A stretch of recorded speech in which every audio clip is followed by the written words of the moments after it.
അധ്യായം 13. സാവൂൾ തിരസ്കൃതനാകുന്നു. രാജാവാകുമ്പോൾ സാവൂളിന് വയസ്സുണ്ടായിരുന്നു. അവൻ 2 വർഷം ഇസ്രായേലിനെ ഭരിച്ചു.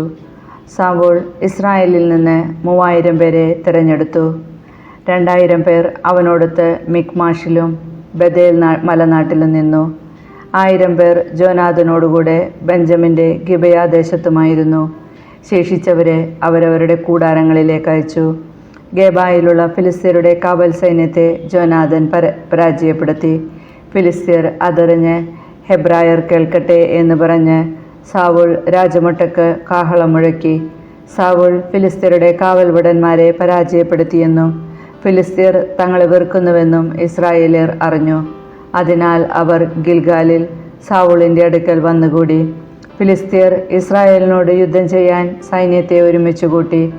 30,000 രഥങ്ങൾ, 6,000 കുതിരപ്പടയാളികൾ, കടൽ തീരത്തെ മണൽത്തരി പോലെ എണ്ണമറ്റ കാലാൾപ്പട. അവർ ബത്താവിന് കിഴക്കുള്ള മിക്മാഷിൽ കൂടാരമടിച്ചു. അപകടസ്ഥിതിയിലാണെന്ന് മനസ്സിലായപ്പോൾ ഇസ്രായേലിയർ ഗുഹകളിലും മാളങ്ങളിലും പാറക്കെട്ടുകളിലും ശവകുടീരങ്ങളിലും കിണറുകളിലും ഒളിച്ചു.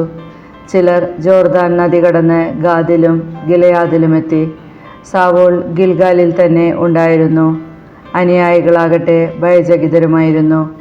സാവൂൾ സാമുവേലിൻ്റെ നിർദ്ദേശമനുസരിച്ച് 7 ദിവസം അവനു വേണ്ടി കാത്തിരുന്നു. എന്നാൽ അവൻ ഗിൽഗാലിൽ വന്നില്ല. അതിനാൽ ജനം സാവൂളിനെ വിട്ടുപിരിയാൻ തുടങ്ങി. സാവൂൾ പറഞ്ഞു, ദഹനബലിക്കും സമാധാന ബലിക്കുമുള്ള വസ്തുക്കൾ എൻ്റെ അടുത്ത് കൊണ്ടുവരുവിൻ. എന്നിട്ട് അവൻ തന്നെ ദഹനബലി അർപ്പിച്ചു. ദഹനബലി അർപ്പിച്ചു കഴിഞ്ഞപ്പോൾ സാമുവേൽ വന്നെത്തി. അവനെ അഭിവാദനം ചെയ്ത് സ്വീകരിക്കാൻ സാവൂൾ പുറത്തേക്ക് ചെന്നു. നീ എന്താണ് ചെയ്തത്? സാമുവേൽ ചോദിച്ചു. സാവൂൾ പറഞ്ഞു, ജനങ്ങൾ എന്നെ വിട്ട് ചിതറിപ്പോകുന്നതും നിശ്ചിത ദിവസമായിട്ടും അങ്ങ് വരാതിരിക്കുന്നതും ഫിലിസ്ത്യർ മിക്മാഷിൽ ഒരുമിച്ച് കൂടുന്നതും ഞാൻ കണ്ടു. ഗിൽഗാലിൽ വെച്ച് ഫിലിസ്ത്യർ എന്നെ ആക്രമിക്കുന്നുവെന്നും കർത്താവിൻ്റെ സഹായം ഞാൻ അപേക്ഷിച്ചിട്ടില്ലല്ലോ എന്നും ഞാൻ ഓർത്തു.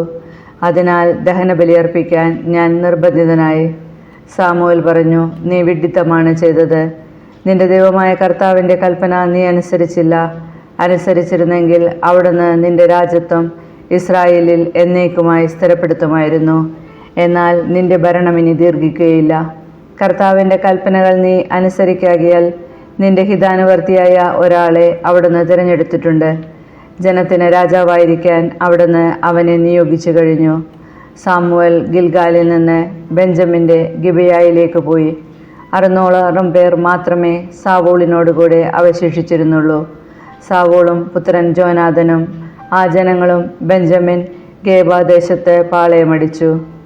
ഫിലിസ്ത്യർ മിക്മാഷിലും കൂടാരമടിച്ചു. ഫിലിസ്ത്യരുടെ പാളയത്തിൽ നിന്ന് 3 സംഘങ്ങൾ കവർച്ചയ്ക്ക് പുറപ്പെട്ടു. ഒരു സംഘം ഷൂവാൽ ദേശത്തെ ഓഫ്രയിലേക്ക് തിരിച്ചു, മറ്റൊന്ന് ബെത്ത് ഹൊറോനിലേക്കും, മൂന്നാമത്തേത് മരുഭൂമിക്ക് അഭിമുഖമായി കിടക്കുന്ന സെബോയിം താഴ്വരയ്ക്ക് മുകളിലുള്ള അതിർത്തിയിലേക്കും പോയി. അക്കാലത്ത് ഇസ്രായേൽ ഒരിടത്തും കൊല്ലന്മാർ ഇല്ലായിരുന്നു. ഹെബ്രായർ വാളും കുന്തവും ഉണ്ടാക്കാതിരിക്കാൻ ഫിലിസ്ത്യർ മുൻകരുതലെടുത്തിരുന്നു. ഇസ്രായേലിയർക്ക് തങ്ങളുടെ കൊഴു, തൂമ്പ, കോടാലി, അരിവാൾ എന്നിവ മൂർച്ച വരുത്തുന്നതിന് ഫിലിസ്ത്യരുടെ അടുക്കൽ പോകേണ്ടിയിരുന്നു.